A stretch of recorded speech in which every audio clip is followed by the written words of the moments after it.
Chapter 15. Hermetic Axioms. The possession of knowledge, unless accompanied by manifestation and expression in action, is like the hoarding of precious metals, a vain and foolish thing. Knowledge, like wealth, is intended for use.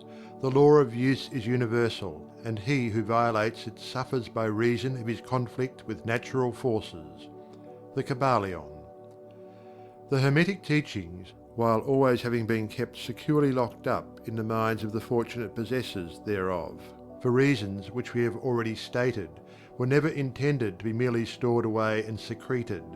The law of use is dwelt upon in the teachings, as you may see by reference to the above quotation from the Kybalion, which states it forcibly: knowledge without use and expression is a vain thing, bringing no good to its possessor, or to the race.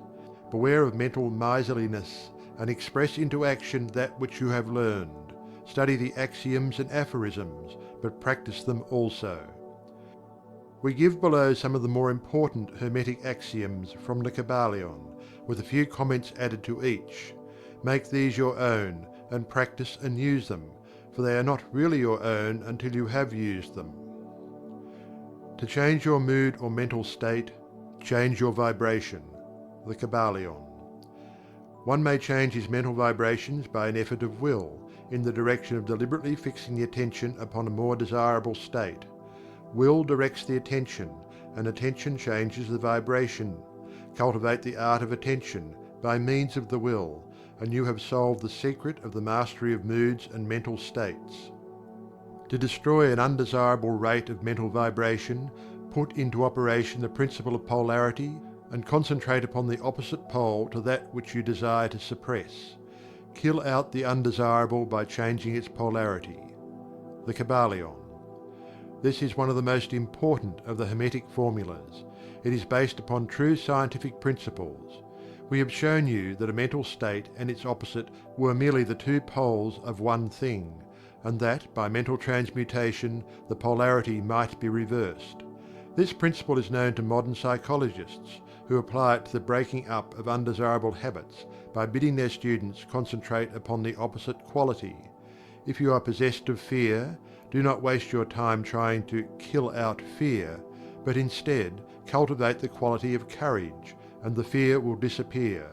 Some writers have expressed this idea most forcibly by using the illustration of the dark room. You do not have to shovel out or sweep out the darkness, but by merely opening the shutters and letting in the light, the darkness has disappeared.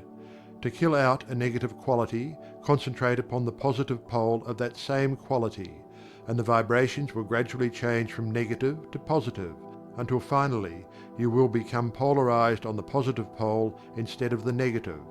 The reverse is also true, as many have found out to their sorrow, when they have allowed themselves to vibrate too constantly on the negative pole of things. By changing your polarity, you may master your moods, change your mental states, remake your disposition, and build up character. Much of the mental mastery of the advanced Hermetics is due to this application of polarity, which is one of the most important aspects of mental transmutation.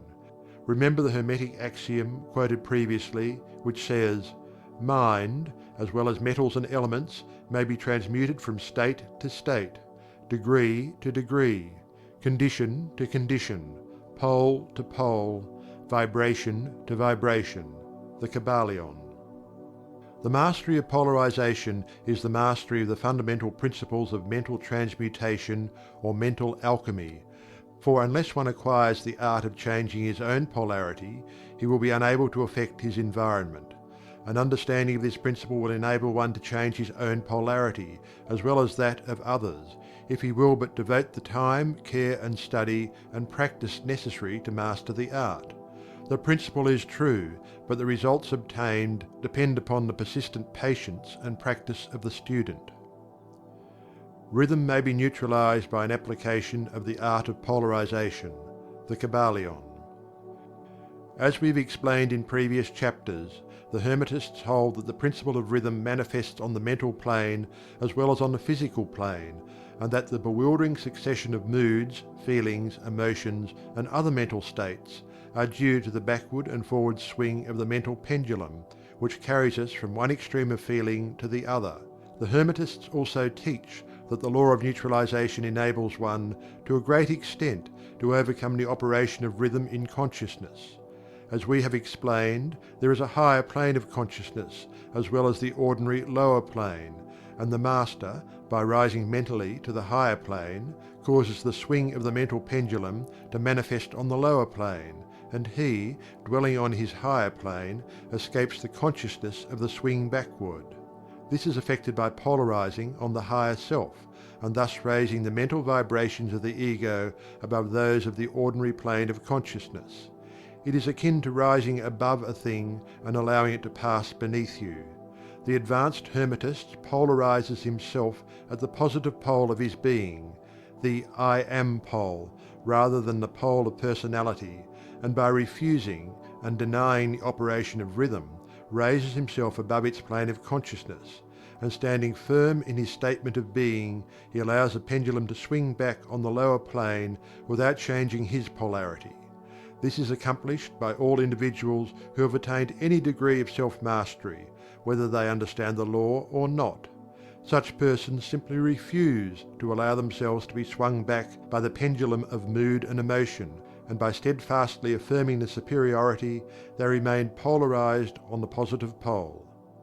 The Master, of course, attains a far greater degree of proficiency because he understands the law which he is overcoming by a higher law, and by the use of his will he attains a degree of poise and mental steadfastness almost impossible of belief on the part of those who allow themselves to be swung backward and forward by the mental pendulum of moods and feelings.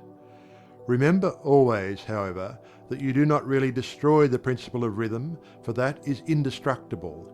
You simply overcome one law by counterbalancing it with another, and thus maintain an equilibrium. The laws of balance and counterbalance are in operation on the mental as well as on the physical planes, and an understanding of these laws enables one to seem to overthrow laws, whereas he is merely exerting a counterbalance. Nothing escapes the principle of cause and effect, but there are many planes of causation, and one may use the laws of the higher to overcome the laws of the lower. The Kybalion. By an understanding of the practice of polarization, the Hermetists rise to a higher plane of causation and thus counterbalance the laws of the lower planes of causation. By rising above the plane of ordinary causes, they become themselves, in a degree, causes instead of being merely caused. By being able to master their own moods and feelings, and by being able to neutralize rhythm, as we have already explained, they are able to escape a great part of the operations of cause and effect on the ordinary plane. The masses of people are carried along, obedient to their environment, the wills and desires of others stronger than themselves, the effects of inherited tendencies, the suggestions of those about them, and other outward causes, which tend to move them about on the chessboard of life like mere pawns.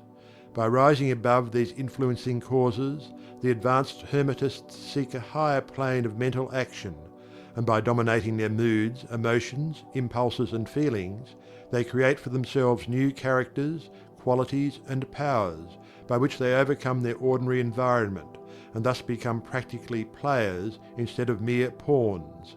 Such people help to play the game of life understandingly, instead of being moved about this way and that way by stronger influences and powers and wills. They use the principle of cause and effect instead of being used by it. Of course, even the highest are subject to the principle as it manifests on the higher planes, but on the lower planes of activity they are masters instead of slaves. As the Kybalion says, "The wise ones serve on the higher, but rule on the lower.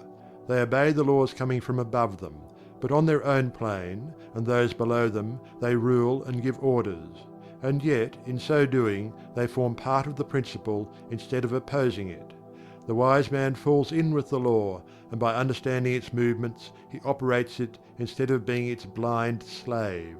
just as does the skilled swimmer turn this way and that way, going and coming as he will, instead of being as the log which is carried here and there, so is the wise man as compared to the ordinary man. And yet both swimmer and log, wise man and fool, are subject to law. He who understands this is well on the road to mastery. The Kybalion.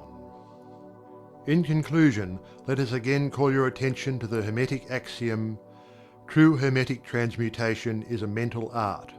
The Kybalion.